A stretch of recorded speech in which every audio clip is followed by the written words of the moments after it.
ఇప్పుడు నీకేం కావాలి? నేను సంసారం పోతాను నేను అంటున్నా, ఆయన వద్దంటుండు సార్. మరి ఏందో చూపెట్టుకోను, మా పాపని నన్ను ఏం చేస్తారు అంతే. నువ్వు పోలీస్ స్టేషన్లో కేసు పెట్టలేదు నీ భర్త మీద? నేను పెట్టినా సార్. నువ్వు చాలా పెట్టావుగా మరి. నేను కూడా పెట్టినా. ఇంకెన్ని కేసులు పెట్టావు ఆయన మీద? అది ఒకటే సార్, ఇప్పుడు మెయింటెనెన్స్ ఒకటే నడుస్తుంది. ఆయన మళ్ళీ విరాకులో కేసింది కదా సార్, అది డిస్మిస్ అయిపోయింది. డిస్మిస్ అయిపోయినాక నాకు మెయింటెనెన్స్ శాంక్షన్ అయితే డిస్మిస్ అయిపోయింది. మళ్ళీ ఆయననే మళ్ళీ ఇప్పుడు నాకు నోటీస్ పంపించిండు. నీ మీద నువ్వు డైమండ్ కాయేసావని అతను కేసు పెట్టాడు. ఫస్ట్ అతనే పెట్టాడు. అట్లనే పెట్టిండు సార్, పేపర్లు కూడా ఉన్నాయి. డైమండ్ ఎత్తుకెళ్ళి కేసు పెట్టావా? ఇప్పుడు నేను ఇప్పుడు తనేమో కావాలనుకుంటుంది కదా,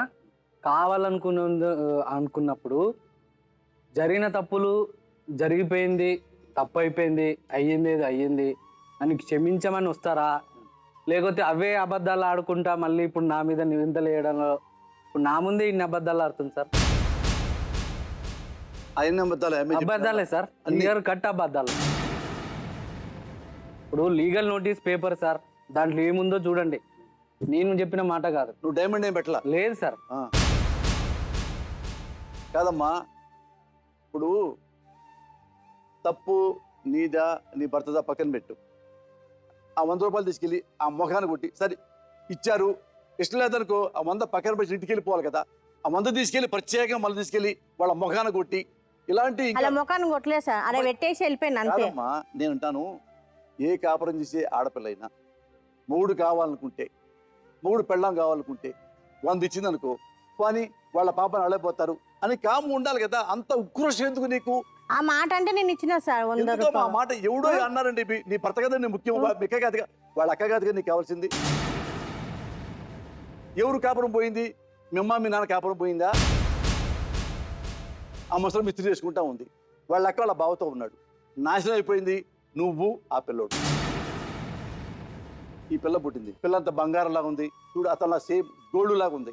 ఇప్పుడు ఆ పిల్ల అతను నా వద్దు, ఇక నా జీవితం ఇలాగే ఉంది సార్ అన్నాడు. ఆ నిర్ణయకు వచ్చాడు. ఇప్పుడు ఏం చేస్తావు నువ్వు? విడాకులు పెళ్లి చేసుకుంటావా? ఈ పెళ్ళి ఏం చేస్తావు? అతను విడాకులు పెళ్లి చేసుకుంటాడా? ఈ పిల్లలు ఏం చేస్తారు? నేను చూస్తున్నా, ఇందులో పెద్ద తప్పు లేనే లేవు. దుర్మార్గం అంటే ఇగో, గర్వం, పట్టుదల, పంతాలు, పౌరుషం, వీటి వలన మీ కాపురం నాశనం కాబోతుంది. ఆల్రెడీ నాశనం అయ్యే స్టేజ్లో ఉంది ఇది నాశనం అయిపోయిద్దా చచ్చిపోయిద్దా వేరే మ్యాటర్. ఇప్పుడు నువ్వు విడిపోతావు, నీకు డబ్బులు ఇస్తాడు, 1,00,000 2 3 ఎంత ఉంటే అంత ఇస్తాడు. నువ్వు బాగుంటావా? నువ్వు డబ్బుతో కాపురం చేస్తావా? ఎవ్వరు చెడగొట్టలేదు. మీ వలనే, మీ బుర్రలో ఉన్న మట్టి వలన, మీ బుద్ధి వలన అతనికి ఎలా అయిపోయారంటే ఏమీ చేయలేని పరిస్థితులు అయిపోయి, ఇప్పుడు నాకు విడాకులు వస్తే ఏంటి సార్, రాపోతే నేను ఎట్టుంటే ఎవడు అడిగాడు నన్ను? నీ మాటలు విన్నా, అతని మాటలు విన్నా, అతని మాటల మొత్తం నీకు చెప్పా, నీ మాటల మొత్తం అతను స్వయంగా విన్నాడు. మధ్యలో ఈ బిడ్డ ఉంది. నువ్వు ఇంకేమన్నా చెప్పాలా? ఇంకేమన్నా అబద్ధం చెప్పాలనుకుంటే చెప్పేయి. నేను చూడాలనుకుంటున్నాను నన్ను మోసం చేయడానికి నువ్వు ఎంత నీచానికి దిగజారగలవు అని. ఎందుకు ఆలియా, ఎందుకు నువ్వు ఇలా చేసావు? నీకు తెలుసు కదా, నానమ్మ తర్వాత నీ ఒక్కదానిని కదా నేను పూర్తిగా నమ్మేది. ఏమన్నావు నువ్వు? ఈ మధ్య అన్నిటినీ మర్చిపోతున్నావా? అది చాలు. వాటిలో ఉన్న శక్తి విషయాన్ని గ్రహించి మనకు వివరిస్తాయి.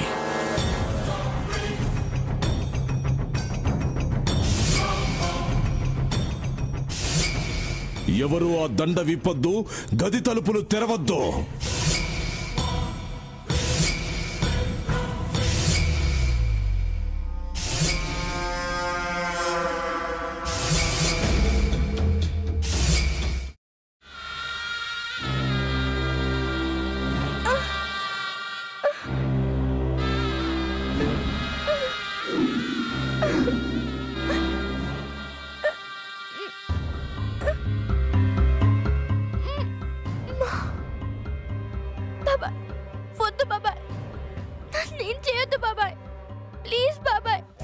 నీకు నిజం తెలిసినప్పుడే నా ఆలోచనలో నువ్వు చచ్చిపోయావు.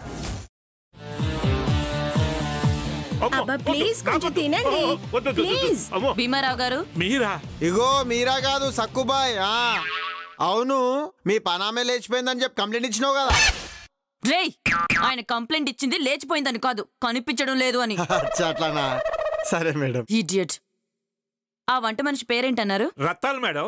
ఏం పెద్ద మంచి, నీ వంట మంచిని కూడా మేడం అని పిలుస్తావా? రేయ్ హాఫ్ బ్రెయిన్,